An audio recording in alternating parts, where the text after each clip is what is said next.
Video like जरूर कर लीजिए और ऐसे वीडियो लगातार फ्री में पाने के लिए चैनल को तुरंत सब्सक्राइब कर लीजिए और बेल आइकन को जरूर टैप कर लीजिए ताकि आगे भी सारे वीडियो आपको मिलते रहे। यूट्यूब में फॉलो करते हैं तो प्लीज ये वाला फ्री टेलीग्राम चैनल जरूर ज्वाइन कर लीजिएगा। सारे नोटिफिकेशन सारे अपडेट यहीं पे आते हैं, ध्यान रखिएगा। नमस्कार दोस्तों, स्वागत है आप सभी का ऑनलाइन एग्जाम प्रिपरेशन पर which is the part of study for civil services.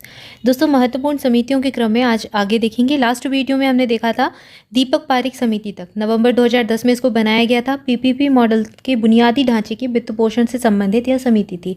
अब इसके आगे देखेंगे अगली जो समितियाँ हैं, कुछ महत्वपूर्ण समितियों को और देखेंगे और ये हमारा जो है इसका लगभग 7वें नंबर का पार्ट है। हम कुछ शॉर्ट वीडियो के फॉर्म में ये समितियाँ देख रहे हैं। यहाँ पर नई और पुरानी सारी समितियाँ आपको देखने को मिलेंगी, तो पूरा वीडियो ध्यान से देखें। चलिए स्टार्ट करते हैं। दीपक पारेख समिति के बाद अगली समिति जो दी गई है हनुमंत राय समिति। हनुमंत राव समिति जो है इसको 1984 में बनाया गया। उर्वरक से संबंधित यह समिति थी। इसके बाद जानकी रमन समिति आई। जानकी रमन समिति जो है इसको बनाया गया अप्रैल 1992 में। 1992 की यह समिति थी और 1992 में इसको बनाया गया। यह समिति जो है इसकी स्थापना अप्रैल 1992 में की गई। भारतीय रिजर्व बैंक के द्वारा जो प्रतिभूतियाँ होती हैं उनके लेन देन में हुई अनियमितताओं को पहचानने के लिए इस समिति की स्थापना की गई थी। तो भारतीय रिजर्व बैंक ने इस समिति को बनाया। जानकी रमन समिति 1992 की है, ठीक है। इसके बाद अगली समिति जो है कोठारी आयोग, बहुत इंपॉर्टेंट है कोठारी आयोग और इसको देखना है। कोठारी आयोग से प्रश्न जो है एग्जाम में बहुत पूछा जाता है, तो इसके जो प्रश्न बार बार एग्जाम में पूछे जाते हैं, इसका डेट भी एग्जाम में आपसे पूछा जाता है। कोठारी आयोग 14 जुलाई 1964 को आया। आपको 1964 बस एग्जाम जो है देखने मिल सकता है एग्जाम में, या फिर पूरी डेट भी मिल सकती है, ठीक है। तो पूरी डेट याद रखें, 14 जुलाई 1964। इसके बाद यह जो है इसने अपनी रिपोर्ट दे दी 29 जून 1966 को। 2 साल बाद लगभग रिपोर्ट अपनी सौंप दी सरकार को। भारत में शैक्षिक क्षेत्र के सभी पहलुओं की जांच करने के लिए यह आया था कोठारी आयोग, ठीक है। तो शिक्षा से संबंधित है एक सरकारी आयोग, एक कोठारी आयोग, दोनों बहुत महत्वपूर्ण है। सरकारी आयोग पहले देखा था पिछले वीडियो में। यह जो है ये केंद्र और राज्य में शक्ति के बंटवारे से संबंधित था। सरकारी आयोग 1983 में आया था, 1988 में रिपोर्ट दी थी, ठीक है। ये बहुत महत्वपूर्ण है, एग्जाम में पूछा गया है।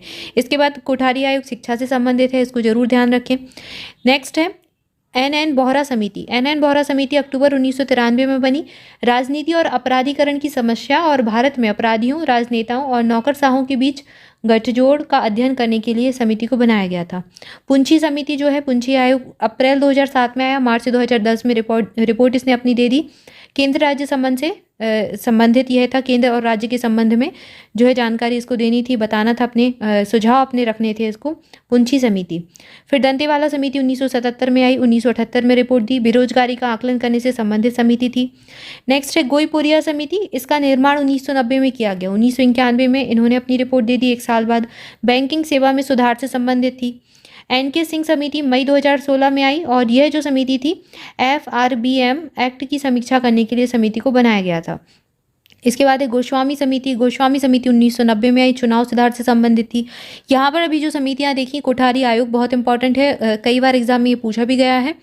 चूँकि शिक्षा से संबंधित है, अभी NEP 2020 भी आया था तो उस समय भी चर्चा में रहा, तो ये आपसे एग्जाम में आपको देखने को मिल सकता है।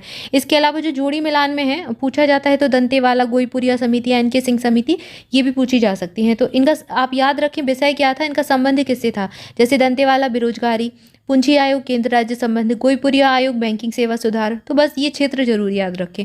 इसके बाद अगली जो है मीरा सेठ समिति, हथकरघा में उद्योग को प्रोत्साहन देने के लिए आई थी। 1997 में इसने रिपोर्ट दी। हथकरघा उद्योग के प्रोत्साहन के लिए इसको बनाया गया। मीरा सेठ समिति किससे संबंधित है, हथकरघा उद्योग से, इतना याद रखना है। नानावती आयोग 2000 में बनाया गया। 2009 में पहली रिपोर्ट दी, फिर 2014 के आखिरी में बाद में इसने अपनी दूसरी रिपोर्ट दी। 1984 में जो सिख विरोधी दंगे थे उनके दौरान निर्दोष सिख थे उनकी हत्या की जांच करने के लिए इसको बनाया गया था, नानावती आयोग को, ठीक है। 1984 के सिख विरोधी दंगों में जो सिखों की हत्या हो गई थी, निर्दोष सिख जो मारे गए थे, उनकी जांच करने के लिए इसको बनाया गया था, नानावती आयोग। नानावती शाह आयोग 2002 में बना, गोधरा कांड के लिए बना। गोधरा कांड और 2002 में हुए सांप्रदायिक दंगों की जांच के लिए। अशोक मेहता समिति, ये तो कई बार एग्जाम में पूछी गई है। अशोक मेहता समिति, बलवंत राय समिति, दोनों की डेट याद कर लेनी है। 1977 में यह आई, दिसंबर 1977 में। अगस्त 1978 में इन्होंने रिपोर्ट दी। पंचायती राज संस्थान से संबंधित है। बलवंत राय मेहता समिति जनवरी 1957 में आई। नवंबर 1957 में इन्होंने अपनी रिपोर्ट दी और पंचायती राज संस्थान से संबंधित है। दोनों पंचायती राज से संबंधित समितियां हैं। इसको हम अलग से पंचायती राज वाले उसमें भी देख चुके हैं। तो ये जो समिति है, सबसे पहले बलवंत राय मेहता समिति आई, ठीक है, 1957 में। अशोक मेहता समिति 1977-78 में आई। इसके बाद GBK राव समिति 1985 में आई, 1985 में, 1986 में इन्होंने अपनी रिपोर्ट दी।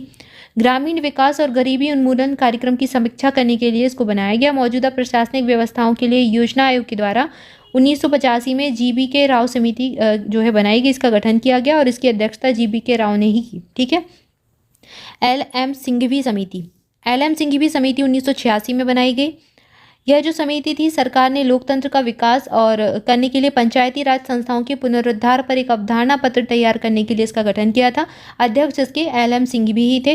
तो 3 समितियां पंचायती राज की, अशोक मेहता समिति, बलवंत राय मेहता समिति और LM सिंघवी समिति, तीनों याद रखनी है।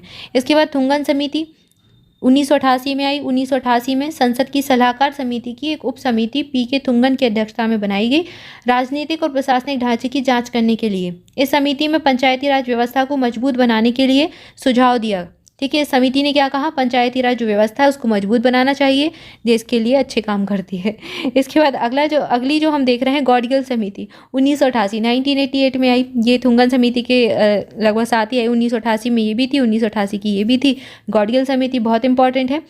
1988 में BN गौडगिल की अध्यक्षता में नीति और कार्यक्रम समिति का गठन कांग्रेस पार्टी ने किया। इस समिति से इस प्रश्न पर विचार करने के लिए कहा गया कि पंचायती राज संस्थाओं को प्रभावकारी कैसे बनाया जा सकता है, ठीक है। तो ये पंचायती राज से संबंधित ही थी, गौडगिल समिति भी और थुंगन समिति भी। इसके पहले हमने ये जो 2 समितियां देखी हैं, LM सिंघवी समिति, अशोक मेहता और बलवंत राय मेहता समिति। अच्छा, अगर आपने पंचायती राज वाली जो समितियां हैं वो वीडियो अगर आपने देखा होगा, किसी ने देखा होगा, तो आप कमेंट करके बताएं कि जो पंचायती राज की त्रिस्तरीय व्यवस्था होती है, इसका सुझाव किस समिति ने दिया था और द्विस्तरीय व्यवस्था का सुझाव किसने दिया था। जल्दी से कमेंट करके बताएं, इसका आंसर फिर नेक्स्ट वीडियो में ज़रूर देंगे। अच्छा, यहाँ पर हमने कौन कौन सी गौडगिल समिति तक देखा। इसके बाद है BM दंडेकर और N नाथ राय समिति, जो थी 1971 में आई। इसके द्वारा राष्ट्रीय नमूना सर्वेक्षण जो NSSO होता है, NSSO जो होता है, आंकड़ों पर आधारित भारत में गरीबी का पहला व्यवस्थित मूल्यांकन किया गया था। इसी समिति के द्वारा ये किया गया था। 1971 में इसको बनाया गया था। डॉक्टर बाई की अलग समिति 1977 में आई। 1979 में जो है इन्होंने 1979 में अपनी रिपोर्ट दे दी। भारत में संबंधित गरीबी के अनुमान से संबंधित समिति थी। भारत में राष्ट्रीय स्तर पर पहली आधिकारिक ग्रामीण और शहरी गरीबी रेखा को पोषण संबंधी आवश्यकताओं और संबंधित उपभोग व्यय के आधार पर जारी इसको किया गया था। इसके बाद DT लकड़ावाला समिति 1989 में आई। 93 में रिपोर्ट इन्होंने दी और गरीबी के आकलन से संबंधित यही भी थी। सुरेश तेंदुलकर समिति मोस्ट इंपॉर्टेंट है, एग्जाम में कई बार पूछी गई है। 2005 में आई। 2009 में रिपोर्ट दी, यह भी गरीबी से के आकलन से संबंधित ही थी। इसने गरीबी के आकलन में उपभोगी व्यय, स्वास्थ्य और शिक्षा पर किए जाने वाले निजी व्यय को भी शामिल किया, ठीक है। इसके बाद C रंगराजन समिति 2012 में आई। 2014 में रिपोर्ट दी इन्होंने और गरीबी का आकलन, यह समिति पोषण संबंधी और गैर खाद्य आवश्यकताओं पर किए जाने वाले व्यय पर आधारित थी। इसने एक अलग पद्धति का भी उपयोग किया, जिसके अंतर्गत एक परिवार को गरीब तब माना जाएगा यदि वह बचत करने में असमर्थ हो, ठीक है। तो ये सभी गरीबी से संबंधित, गरीबी के आकलन से संबंधित समितियाँ थी। सुरेश तेंदुलकर लकड़ावाला समिति, C रंगराजन समिति, ठीक है, सारी। तो यहाँ तक हमने कुछ समितियाँ देखी, इसके आगे कुछ और समितियाँ देखेंगे अगले वीडियो में। तब तक के लिए आप सभी चैनल के साथ जुड़े रहें, चैनल को सब्सक्राइब जरूर कर दें। वीडियो अच्छा लगा है तो वीडियो को लाइक कर दें और कमेंट करके बताएं वीडियो कैसा लगा। Thank you for watching this video. मिलेंगे नेक्स्ट वीडियो में। Thank you so much.